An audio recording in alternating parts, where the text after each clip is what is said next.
বারুইপুর মহকুমা হাসপাতালে রেবিস সহ বিভিন্ন রোগের প্রতিষেধক পাওয়া যাচ্ছে না, যার জেরে সাধারণ অসহায় মানুষরা বঞ্চিত হচ্ছে। আর তারই প্রতিবাদেও সুস্থ স্বাভাবিক পরিষেবার দাবিতে ভারতীয় জনতা যুব মোর্চার ডাকে বারুইপুর মহকুমা হাসপাতালে অবস্থান বিক্ষোভ। এ বিষয়ে বারুইপুর হাসপাতালের সুপার ধীরাজ রায় বলেন, আর এক সপ্তাহের মধ্যে আশা করছি বারুইপুর হাসপাতালে রেবিস ভ্যাকসিনটি অ্যাভেলেবেল করার জন্য।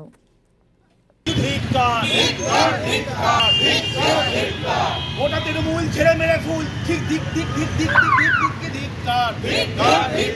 ওটা তৃণমূল ছেড়ে মেরে ফুল ছি মমতার সরকার, ছি মমতার সরকার। মানুষ কুকুর কেউ নেই বাদ সব চুরিতে মমতার হাত, ছি মমতা কি মমতা কি মমতার সরকার।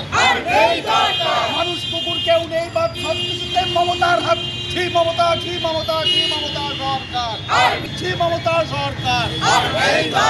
দিক দিক ধিক্কার, মমতা সরকার ধিক্কার, দিক দিক ধিক্কার, দিক দিক। গোটা তৃণমূল ছেড়ে মেরা ফুলছি মমতা সরকার, গোটা তৃণমূল ছেড়ে মেরা ফুলছি মমতা সরকার,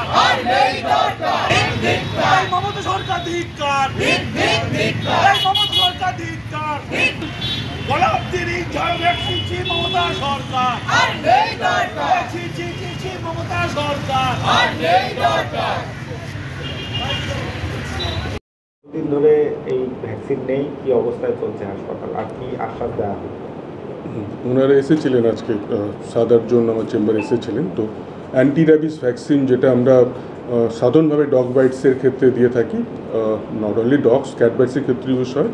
তো সেই ভ্যাকসিনটি আমাদের কাছে বিগত 4-5 দিন হলো আমাদের কাছে স্টক নেই এই মুহূর্তে। তো সেটা নিয়েই ওনারা জানাতে এসেছিলেন যে ভ্যাকসিনটি কবে থেকে অ্যাভেলেবেল হতে পারে আর কি বৃত্তান্ত এই ব্যাপারেই আর কি। কবে থেকে অ্যাভেলেবেল হতে পারে? আমরা এই ব্যাপারে যেহেতু এই অ্যান্টি র্যাবিস ভ্যাকসিনটি আমরা ডিস্ট্রিক্ট রিজার্ভ স্টোর থেকে পেয়ে থাকি থ্রু সিএমওইচ স্যার, যিনি আমাদের পুরো প্রকিউরমেন্টের ব্যাপারটা দেখেন অ্যান্টি র্যাবিস ভ্যাকসিনে। তো সেখানে আমরা খোঁজ নিয়েছি ডিস্ট্রিক্ট অফিসে এবং ডিআরএসে। তো আমরা আশা করছি আর কি যে আগামী 1 সপ্তাহের মধ্যে ভ্যাকসিনটা অ্যাভেলেবেল হয়ে যাবে, যদিও আমরা ডেট নিশ্চিত করে বলতে পারছি না ঠিক কবে অ্যাভেলেবেল হবে ভ্যাকসিনটি। স্যার বলছিলাম